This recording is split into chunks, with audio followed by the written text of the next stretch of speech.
आज की चर्चा में आपका स्वागत है। हाँ। हमारे सामने एक बहुत ही दिलचस्प स्क्रिप्ट है। हाँ।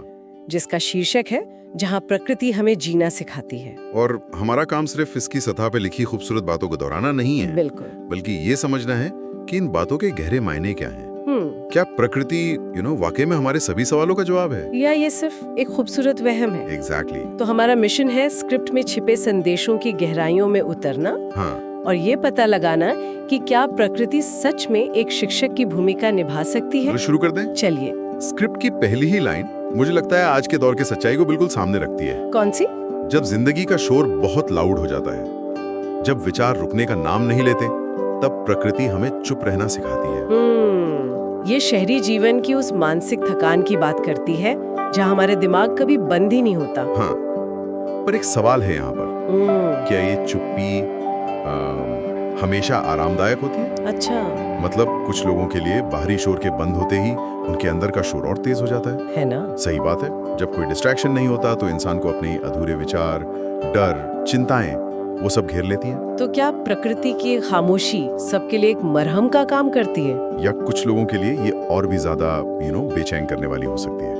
ये एक बहुत जरूरी नुक्ता है। हाँ। हम अक्सर शांति को एक बहुत ही रोमांटिक आइडिया की तरह देखते हैं, लेकिन अकेलेपन की खामोशी वो तो डरावनी भी हो सकती है। तो फिर स्क्रिप्ट का ये कहना कि प्रकृति हमें चुप रहना सिखाती है, इसका असल मतलब क्या है? क्या ये सिर्फ आवाज बंद करने के बारे में? नहीं, मेरे ख्याल से ये चुप रहना सिखाने के बारे में, चुप होने के बारे में नहीं। अच्छा, रहना सिखाना। हाँ, ये हमें उस बेचैनी के साथ बैठना सिखाती है।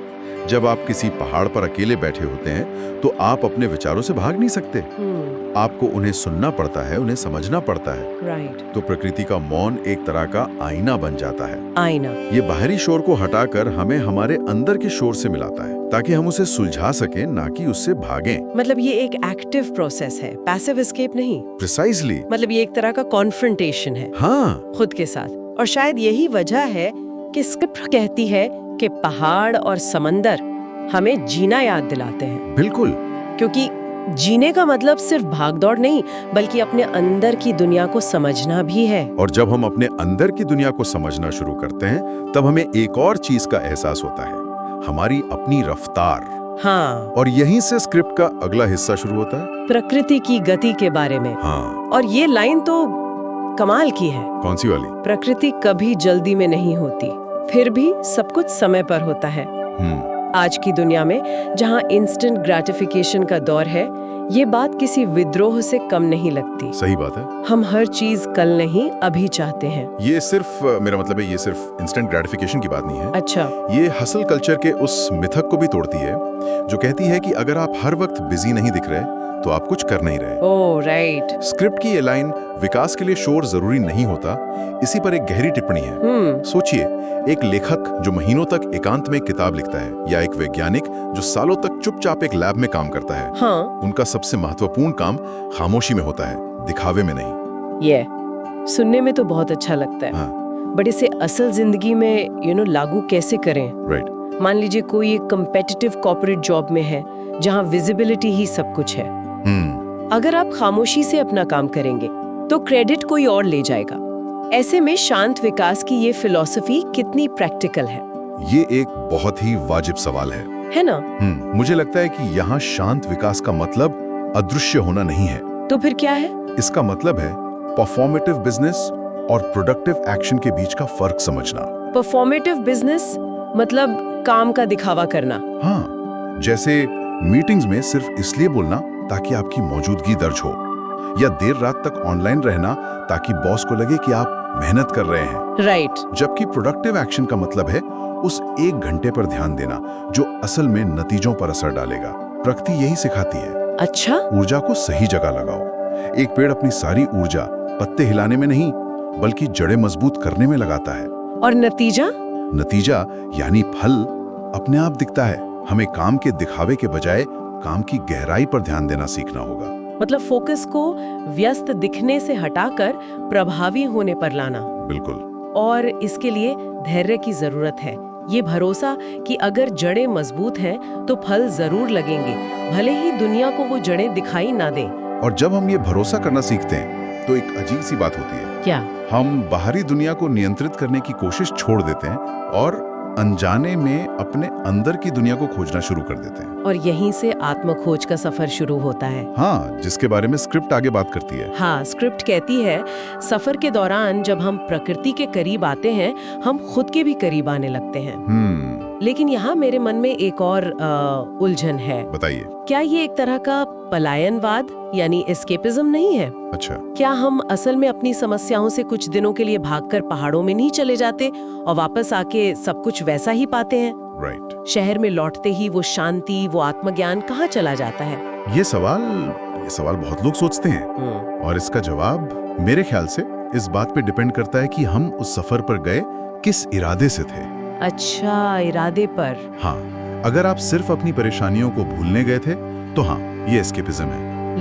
लेकिन अगर आप अपनी परेशानियों को एक नए नजरिए से देखने गए थे तो ये आत्मखोज है। देखिए, प्रकृति आपकी ऑफिस की समस्या या रिश्ते की उलझन को सुलझा नहीं देगी। नहीं। लेकिन वो आपको इतना शांत और स्थिर कर सकती है कि आप उस समस्या को एक बड़े परिप्रेक्ष्य में देख सकें। इससे थोड़ा और समझाइए, बड़े परिप्रेक्ष्य से आपका क्या मतलब है? देखिए, जब आप एक विशाल पहाड़ के सामने खड़े होते हैं या अनंत समुद्र को देखते हैं, हाँ, तो आपको अपनी समस्याओं का आकार बहुत छोटा लगने लगता है। राइट। आपको एहसास होता है कि आप और आपकी परेशानियां इस दुनिया का एक बहुत छोटा सा हिस्सा हैं। ये ह्यूमिलिटी, ये विनम्रता आपको आपकी ईगो से मुक्त करती है। सही बात है।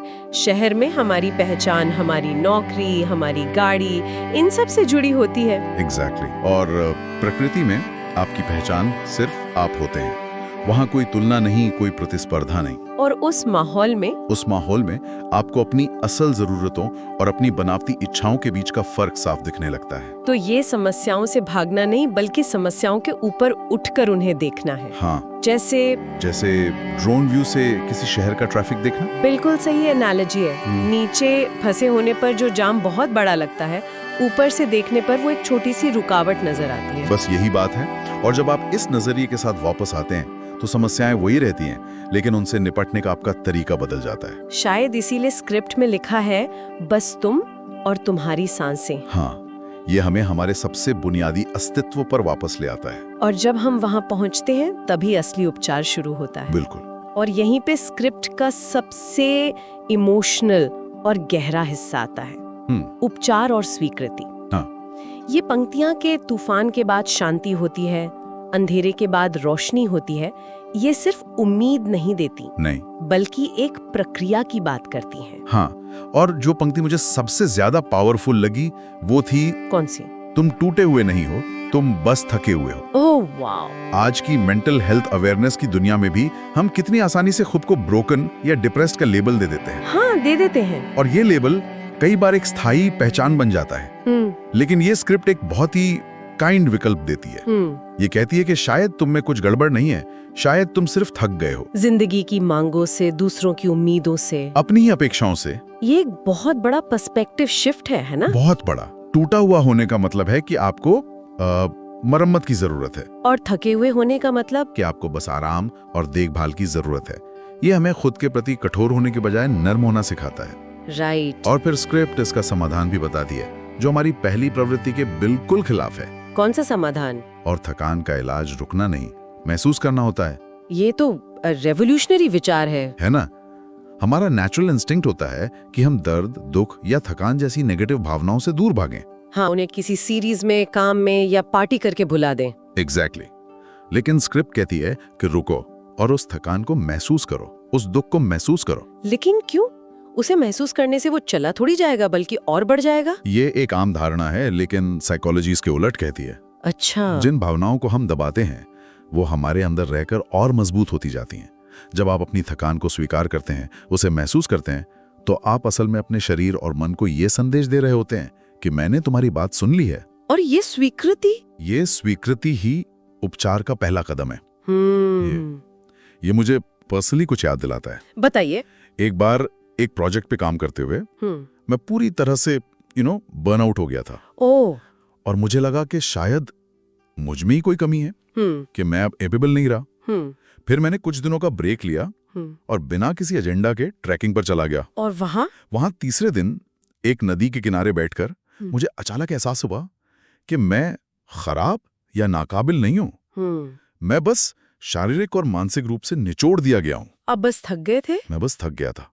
और जिस पल मैंने सच्चाई को स्वीकार किया, मुझे लगा जैसे मेरे कंधे से आधा बोझ उतर गया।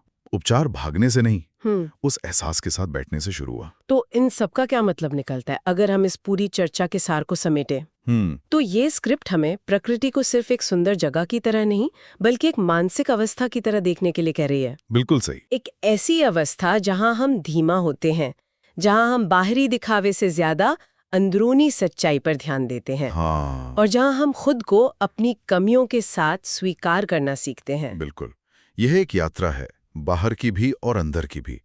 यह हमें याद दिलाती है कि जवाब हमेशा जटिल किताबों या गुरुओं के पास नहीं मिलते। हाँ। कभी कभी जवाब बस शांत होकर चलने से, हवा को सुनने से और खामोशी को महसूस करने से मिल जाते हैं। तो आज की इस चर्चा से हमने देखा कि प्रकृति एक बहुत गहरी शिक्षक है। हाँ। वो हमें मौन, धैर्य, आत्मस्वीकृति और उपचार के वो सबक सिखाती है जो आज की शोरगुल भरी दुनिया में हम भूलते जा रहे हैं। और जैसा कि स्क्रिप्ट के अंत में बहुत खूबसूरती से कहा गया है, ये सफर सिर्फ मंजिलों का नहीं, ये सफर सीखने का है। वाह। जीवन को समझने के लिए, उसकी जटिलताओं को सुलझाने के लिए कभी-कभी हमें बस रुक कर प्रकृति को सुनना पड़ता है। स्क्रिप्ट हमें बताती है कि जवाब किताबों में नहीं, बल्कि रास्तों पर, हवा के साथ और खामोशी में मिलते हैं। और इसी विचार के साथ हम श्रोताओं के लिए एक सवाल छोड़ना चाहेंगे। जरूर। स्क्रिप्ट कहती है कि प्रकृति की खामोशी में जवाब छुपे हैं, लेकिन क्या ऐसा हो सकता है कि हमारे अंदर का शोर हमें वो जरूरी सवाल पूछने ही नहीं दे रहा जिसका जवाब हम ढूंढ रहे हैं? और शायद वो सबसे जरूरी सवाल ये है, मैं असल में अपनी जिंदगी से चाहता क्या हूं जब कोई और नहीं देख रहा हो?